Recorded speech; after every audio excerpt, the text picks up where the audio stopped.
السلام عليكم، مرحبا بكم في قناه ام خوله. كي دايرين؟ لاباس عليكم؟ نتمنى هذا الفيديو يوصلكم وانتم في احسن الاحوال. اليوم جيت نشارك معكم وصفه سهله واقتصاديه. اليوم جيت نشارك معكم طورطات فرديين كيجيو لذاذ بجوج مكونات. نتمنىكم تجربوهم. دوزوا المقادير وطريقه التحضير.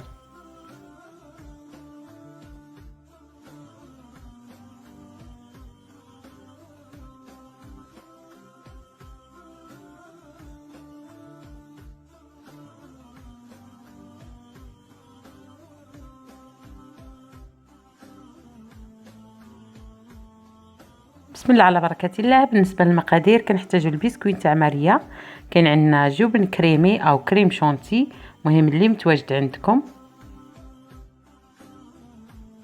بالنسبه لطريقه التحضير راه موضحه في الفيديو.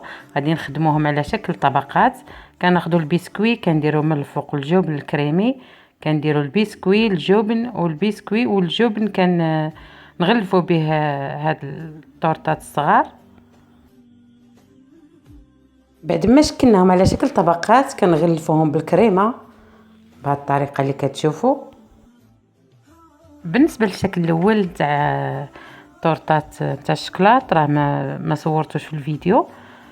بعد ما شكلناهم بعد ما غلفناهم كنديروا في الجوانب الكاوكاو مهرمش، كندوبوا الشكلاط كنديروه من الفوق. درت من الفوق الفيرميسيل وزينت بالفواكه المعسله.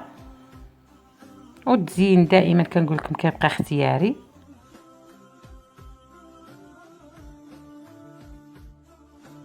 بالنسبه للشكل الثاني لطريقه التزيين تابعوا معايا الفيديو حتى الاخر. هذه الطريقه مشروحه فيه. بعد ما شكلتهم درت لهم كاوكاو مهرمش في الجوانب.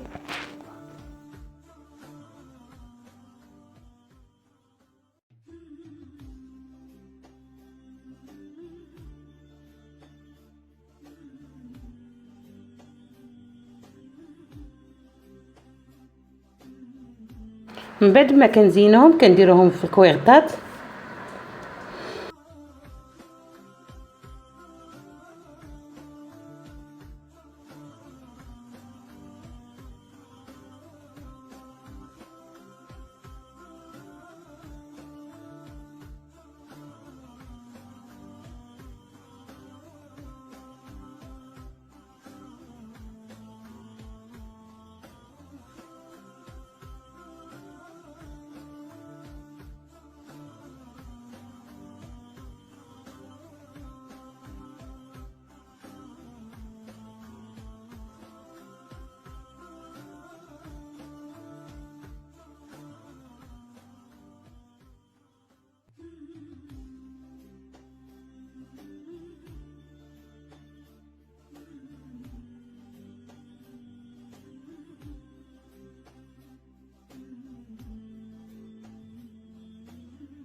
من فوق الكريمه كناخذ الشوكولاط غبره كنخدمو بهذه الطريقه. ومن بعد حكيت الشوكولاط الابيض مع الشوكولاط الاسود ودرت فواكه معسله من الفوق.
هذه هي وصفة اليوم، نتمنى تنال الاعجاب ديالكم، ما تبخلوش عليا باللايكات، البارطاج مع الاصدقاء والاحباب والاشتراك باش يوصلكم الجديد ديالي.